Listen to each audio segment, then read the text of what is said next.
Bonjour, c'est Jean-Paul Rouve et je vous souhaite la bienvenue aux Égaluantes.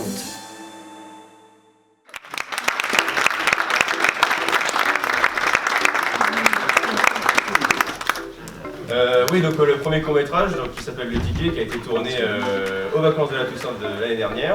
Vous parlez de délice, c'est-à-dire? Eh bien, si votre compte n'est pas renfloué au plus vite, disons 8 jours. 8 jours? Alors merci Tom de nous permettre de faire l'interview. Alors est-ce que tu peux nous parler de ton court-métrage rapidement en quelques mots? Alors mon court-métrage, donc c'est un court-métrage qui a été donc c'est Love You Sun. Donc en français c'est Je t'aime soleil.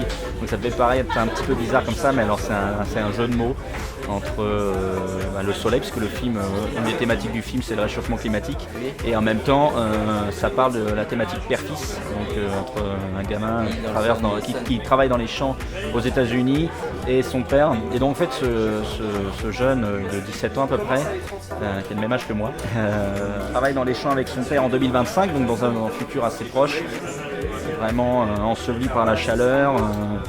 Il y a plusieurs espèces animales qui disparaissent, il y a des problèmes, il y a vraiment le contexte sociopolitique est assez catastrophique, donc on est en pleine Troisième Guerre mondiale, et en fait ce jeune-là travaille pour l'État avec son père, qui est chargé de récupérer des provisions, et en même temps lui il est soucieux d'un avenir pas très prometteur.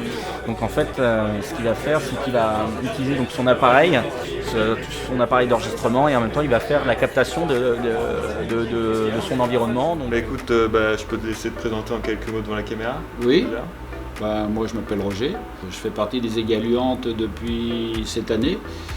Je me suis intéressé les 2 années précédentes à ce qu'ils faisaient. Et je suis un petit collectionneur dans la Manche, il y en a sûrement d'autres.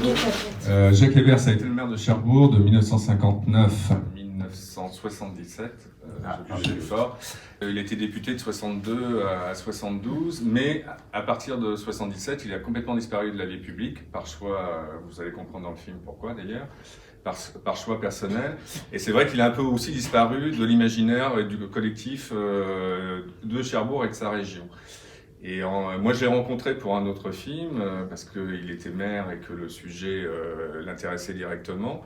Et il a commencé, j'étais avec André, il a commencé à nous raconter quelque chose qui était vraiment exceptionnel et inconnu pour nous, c'est-à-dire sa vision de la guerre 39-45 qu'il a fait en tant que combattant dans les forces françaises libres. J'ai voulu, quand je suis intervenu auprès de Maxime pour présenter des films, il était tout à fait d'accord. Le but c'était, parce que Claude Lelouch c'était quelque chose d'important, une personne importante qui venait aux Égaluantes. Et donc moi je me suis toujours intéressé à Claude Lelouch parce que lorsque j'avais 18 ans, j'ai toujours aimé la façon dont il filmait. C'est-à-dire qu'il avait la caméra à l'épaule et il se déplaçait avec une caméra toujours à l'épaule. Et donc à 18 ans, j'ai fait aussi des petits reportages comme vous, des petits films. Mais moi, je travaillais avec ces caméras-là, en 8 ou en 16 mm. Et puis après, je me suis toujours intéressé donc au cinéma, bien sûr, mais plus derrière la caméra que devant la caméra. Et petit à petit, je me suis fait des petites collections. J'allais dans les bourses en France et un peu partout.